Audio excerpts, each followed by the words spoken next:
ఉల్లిగడ్డ, కారం,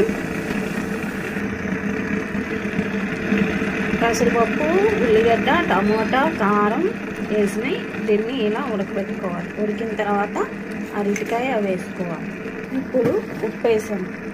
ఇప్పుడు కలబెట్టాలి. ఇలా అరటికాయ ముక్కలు ముక్కలుగా కట్ చేసుకోవాలి. ఉడకబెట్టి ఇలా ముక్కలు కట్ చేసుకోవాలి. ఇవి ధనియాలు, ఒక వాటి పైకెత్తి. ఇవి ధనియాలు, ఇవి పొడి చేయాలి. తర్వాత ఆ ధనియాలలో ఎల్లిపాయ వేస్తారు, వేసి కర్రీలో వేస్తారు. ఇప్పుడు అరటికాయ వేసేసాను.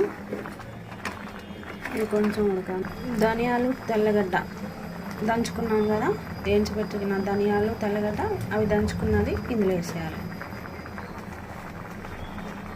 కాసేపు ఉడకాలి. ఇప్పుడు అరటికాయ కూరకి పోపు, ఆవాలు, జీలకర్ర, నూనె వేసిన. ఇప్పుడు కరివేపాకు.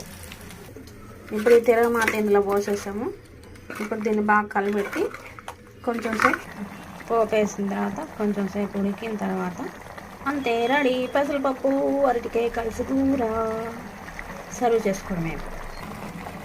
చూసారు కదా ఫ్రెండ్స్, అయిపోయింది. మీరు కూడా ట్రై చేసి ఎలా ఉందో టేస్ట్ చేసి మాకు కామెంట్ బాక్స్లో పెట్టండి. ఓకేనా ఫ్రెండ్స్? నచ్చితే మాకు లైక్ చేయండి, షేర్ చేయండి, సబ్స్క్రైబ్ చేసుకోండి. కొత్తగా చూసే వాళ్ళు కూడా సబ్స్క్రైబ్ చేసుకొని లైక్ చేయండి, షేర్ చేయండి. ఓకేనా? బాయ్. కలర్ఫుల్, సూపర్ ఉంటుంది. ట్రై చేయండి మీరు కూడా. చాలా అంటే చాలా బాగుంటుంది. ఓకేనా ఫ్రెండ్స్? ఏంది పిల్ల బాగా చెప్పింది మళ్ళీ వచ్చింది అనుకుంటున్నారా? అది మీకు చూపిద్దాం.